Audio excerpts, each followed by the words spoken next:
في هاد الايامات الاخيره كلشي ولا كيهضر على ال NFTs. كاين اللي كيسمع ال NFTs كيقول شنو هاد العجب هذا. في هذا الفيديو غادي نهضر لكم على شنو هما ال NFTs، كيفاش جاو وكيفاش تصويره صغيره جي باك تباعت ب 69 مليون دولار. الهربه بزاف منكم غايقول كيفاش جي باك صغيره تصويره صغيره تباعت ب 69 مليون دولار، يعني واحد التصويره تباعت بداك الثمن هذاك ما تدخلكش العقل. ال NFTs كيضربوا هاد اللوجيك في الزيرو، كتجيب تصويره تقدر تكون ما ساويه والو في الموند ريال وكتباع بزباله ديال الفلوس في لو موند ديال ال NFTs. غنهضر لكم على كيفاش ال NFTs غادي يقدروا يبدلوا العالم كامل باسره كيف ما كنعرفوا. واللي ما عرفش منين جاي لو تيرم ديال NFT stands for ولا كتعني non fungible tokens. الا ترجمتيها بالعربيه هي الرموز الغير قابله للاستبدال. ببساطه فاش كتشري NFT كتكون انت هو المالك الوحيد ديالها في الانترنت كامله، في البلوك تشين كامله، وكيكون داك الشيء مطبوع في البلوك تشين. نعم سيدي، ما كاينش اللي غادي يقول لك ماشي انت هو المالك ديال داك ال NFT هذيك ولا ديال داك التصويره اللي شريت. حنا كإنسانيه كحضاره كسيفيليزاسيون بنينا حضارات، مملكات، امبراطوريات على الكونسيبت ديال سبلاي وديماند اللي هي الطلب والعرض. يعني كنتبادلوا بلي فالور، باش تشري البطاطا كتعطي الفلوس ولا المقايضه ولا هذا، يعني داكشي كيكون متبادل. كتعطي واحد الحاجه دو فالور وكتستقبل واحد الحاجه دو فالور. كتعطي الملحه وكتاخذ السكر، كتعطي الحواله وكتاخذ البقر، الذهب كيتبدل مع الفضه، الذهب كيتبدل مع الدياماند. وهاد لي ترانزاكسيون كيبانوا لينا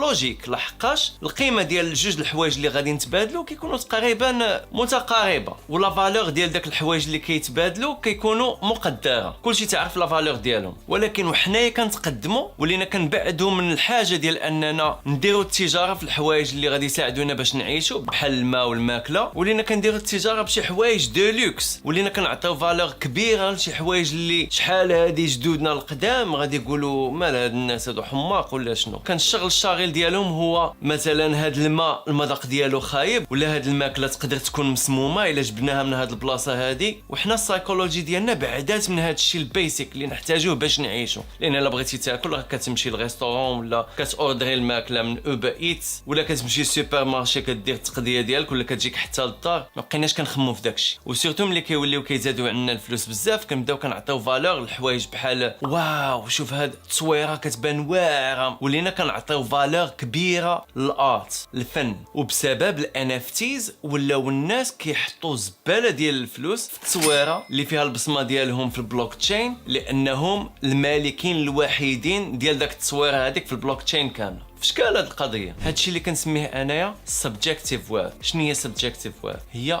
كلها وكيفاش كيعطي لا فالور لواحد الحاجه. لا فالور ديال داك الحاجه ماشي متفق عليها اجماعا. في الموند ديال NFTs كلها وكيفاش كيعطي لا فالور لداك NFT هذيك. يقدر واحد يعجبو الرسم، يقدر ما يعجبوش، يقدر واحد يعجبو البروجي، يقدر ما يعجبوش، وكتخلي المارشي هو اللي كيلعب على الثمن ديال NFTs، السبلاي والديماند، العرض والطلب. الا جينا نشوفوا الموناليزا، كلشي كيعرف الموناليزا اللي معروضه في المتحف ديال لوفير، وقارناها مع الموناليزا اللي كاينه في بزاف ديال الديور في العالم، ما غاديش تلقى واحد لا ديفيرونس كبيره من ناحيه التصاور، ولكن غادي تلقى واحد لا ديفيرونس كبيره من ناحيه القيمه الماليه اللي كنعطيو للموناليزا الاوريجينال ولا الموناليزا المزوره. ماشي حيت الاوريجينال كتولد الذهب والاخرين ما كيولدوش الذهب، حيت الاوريجينال كاين منها غير كوبي وحده اللي هي اوريجينال، اما شي الاخر كامل فيك كامل مزور. وهذا الشيء اللي كيجعل الموناليزا الاوريجينال كتقدر ب 68 مليون دولار، والفيك تقدر تشريها حتى ب 10 دراهم من السوق، ولا تقدر تاخذها بلا فلوس من الانترنت. وهذا الشيء اللي غادي يجيبني للهضره على واحد البيزنسمان تاجر اللي هو من اندونيسيا اللي شرا واحد التويت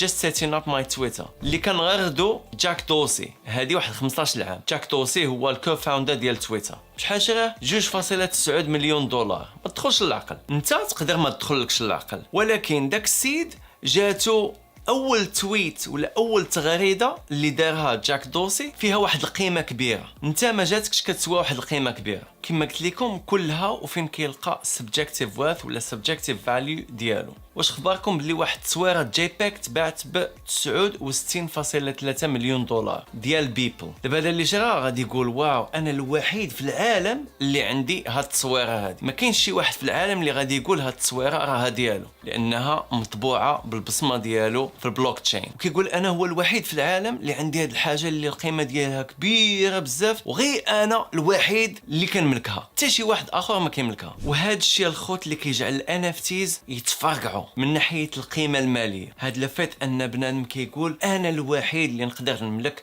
هاد الحاجه هذه. ولا جينا نشوفوا هذه هي الحاجه الوحيده اللي عاطيه ال NFTs القيمه ديالهم، ابار لوتيليتي، ابار لاش تيصلحوا. كاين شي NFTs اللي كيصلحوا لشي حوايج فيهم يوتيليتي وداكشي هذا، ما كنهضروش على داكشي. مثلا البروجي ديال كريبتو بانكس، اول بروجي ديال بروفايل بيكتشر NFTs، دابا بنادم كيبغي يشريهم بريق الناشف وما كيلقاش، دايرين ملايين ديال الدولارات. وهادشي اللي كنهضروا عليه شويه مشابه على كيفاش البيتكوين تلونسات مزيان من 2013 وهي غاديه وكلشي كيهضر على البيتكوين، ولا ستوك ماركت البورصه كيفاش تلونسات مزيان في اخر التسعينات واوائل ال2000. من هنا كنقول لكم بان هاد ال NFTs غادي يبدلوا الطريقه ديال كيفاش كنتعاملوا معاها مع الفلوس والقيمه ديال الفلوس وبزاف ديال الحوايج اللي متعلقين بالفلوس. غادي يبدلوا كلشي. غتقدر تلعب واحد الدور ايجابي ولا سلبي على كيفاش كنشوفوا الحوايج اون جينيرال والقيمه ديالهم. واش غتطلع من القيمه ديالهم ولا غادي تهبط من القيمه ديالهم؟ واحد المثال بسيط، تصويره صغيره جيف سميتها ذا سبيس كات تباعت ب 560 الف دولار، لا فالور ديالها تفرقعات بسبب الكرياتور ديالها. نقدر نقول لك هادشي تلاعب بالفالور ديالها. وبفضل ال NFTs الفنانين والمغنيين والرسامين كلشي عنده الحق ولا يقدر انه حتى هو اكسبيريونسي ولا يعيش هذا السكسيس هذا ولا هذا النجاح هذا بين ليله وضحاها. بحال مثلا مايك وينكلمان اللي ما عمره ما باع شي رسمه اكثر من 100 دولار واللي دابا كل شيء تعرفوا. الكولاج ديال البيبل اللي هو عباره على مجموعه ديال التصاور تباعت ب 69 مليون دولار. The most expensive NFT ever sold and one of the 20 most expensive works of art period. واللي جعلات هاد سي مايك وينكلمان يدير فلوس اللي ما عمره ما كان كيحلم بها. الكارير ديالو تفرقعات بسبب ال NFTs. بكل بساطه ال NFTs كيعطيونا الاحساس اللي الاجداد ديالنا كانوا كيحسوا به ملي كيشريو شي تصويره اللي صوبها بيكاسو مثلا فيها لا سيناتور ديالو. وهذه واحد الاكسبيريونس اللي بزاف ديال الناس تيبغيو يعيشوها. ولكن واحد الجانب مظلم اخر ديال NFTs اللي خصنا نهضروا عليه وماشي بزاف ديال الناس كيهضروا عليه هو انهم كيزيدوا في التلوث الطبيعي. غادي تقول لي كيفاش عندنا؟ اسمع معايا مزيان. الاكثريه ديال هاد ال NFTs كيتمينتاو في الايثيريوم نتورك. كاين اللي كيتمينتاو باستعمال سولانا، كاين اللي كيتمينتاو باستعمال immutable X اللي هو اللاير 2 ديال الايثيريوم نتورك. ولكن الاكثريه الساحقه كتمينتا في الايثيريوم نتورك. واللي ما كيعرفش شنو هو ايثيريوم، هي واحد الكريبتو كورنسي، واحد العمله رقميه بحال البيتكوين. تقدر تقول هي نمبر 2 من بعد من البيتكوين من ناحيه لا فالور. وهاد الكريبتو كورنسي كتستعمل الكريبتوغرافي باش تسيني لي ترانزاكسيون. وهاد لي ترانزاكسيون اللي كيدوزو في النتورك ديال الايثيريوم كيطلبوا واحد المجهود كبير من بزاف ديال الكمبيوترز اللي داخلين في النتورك ديال الايثيريوم باش يسيكوريزيو داك الترانزاكسيون. ولان هاد لي ترانزاكسيون كيدوزو على بزاف ديال هاد الكمبيوترز اللي قلت لكم اللي داخلين في النتورك ديال الايثيريوم، هادشي كيضيع بزاف ديال الانرجي. وهاد الانرجي كتخلق تلوث كبير في الطبيعه. وحتى نتايا راك الا داخل في العالم ديال NFTs ولا كدير ترانزاكسيون بالايثيريوم راك كتخلص غاز فيز. غاز فيز بحال بغيتي تقول البنزين، يعني كتخلص الثمن ديال داك الطاقه هذيك اللي تبدلات باش دوز داك الترانزاكسيون في النتورك ديال الايثيريوم. داكشي علاش الا شريتي شي NFT في النتورك ديال الايثيريوم راك كتخلص غاز فيز. والغاز فيز شنو؟ بس كيكونوا طالعين بزاف، كيفوتوا كاع الثمن ديال NFT